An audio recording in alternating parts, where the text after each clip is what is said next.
with that. What is your ideal business? I said, you know, an ideal business was sharing information you know and doing that basically in a way that you're comfortable with. I talked about, you know, the way that I deliver my services. It absolutely thrills me every day to wake up and do what I do.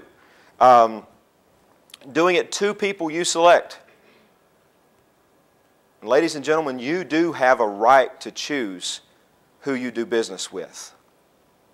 The consumer has a perception, in general, we do as consumers, that they're there to make a decision as to whether or not they're going to invest in your program. Once they've made that decision, it's a foregone conclusion that you're going to embrace them and accept them into your program. That isn't a recipe for success. You need to know clearly what somebody looks like that's your ideal customer so that you don't get back into the scenario that we just talked about. How to do things on terms you choose with who you choose. Is this the kind of business you guys would like to do? You know, well, anytime somebody's selling you a bill of goods, there's got to be a catch. What's the catch? Most of the people I talk to can't answer any of the preceding questions. They know a little bit about what they don't want their business to look like, but if asked to define clearly what does your ideal business look like, Heather, Warren, they can't give that clearly. So we're going to talk about that this morning. What do you already know?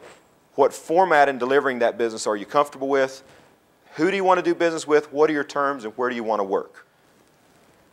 I talked to you guys about delivering packaged value, and I want to go through one other exercise before we actually get into that. We talked about the package spread. You know, one of the rules that I hear in any business I go to, and I've done sales in a lot of industries and I did sales training. It doesn't matter what industry I go to, whether it's financial services, high technology, people say, Kevin, you just don't understand. You know, every other business you can build value in, but here in telecommunications, we're just a commodity. Kevin, you just don't understand. I mean, people see the difference in some of the other services, but insurance is insurance is insurance, and people wouldn't, you know, people don't pay more for insurance. They're just looking for price. They're only buying on price. I go to another industry. I know every other industry this will work for, but not in my industry because my industry is a commodity.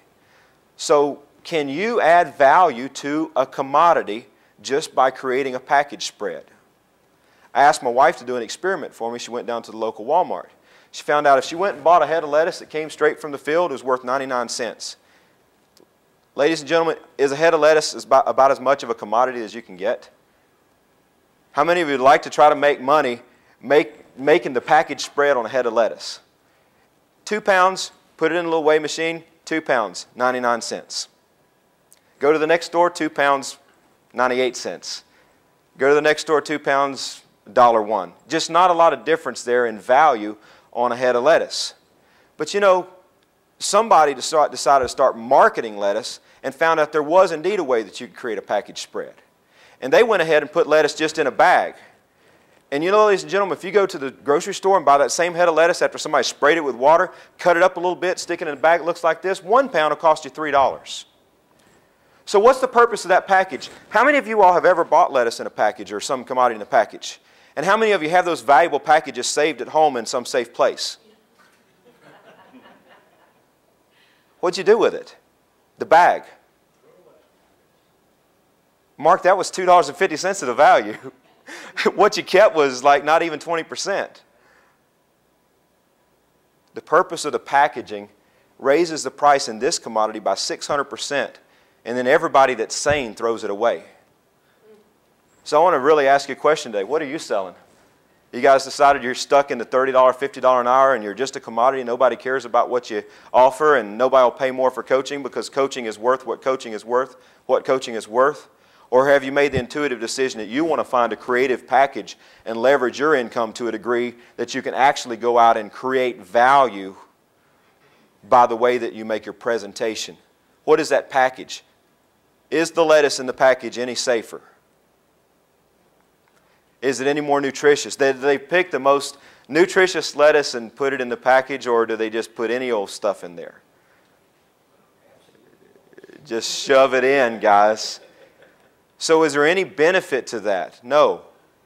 You just get a different presentation. How many would like to raise your prices 600% walking out the door today? Without any additional value in the content, but have customers willingly jump on board to pay that. How many of you, if you were crammed for time and you went in at 5:45 for a 6 o'clock dinner serving at your house, would buy this package? So it's all about, a lot of what we're going to talk today about is not about increasing the value of what you do from a terms of input. We're talking about putting in throwaway things, which is the initial communication, and raising your value 200%, 500%, 600%, 1,000% just in changing your method of presentation or communication.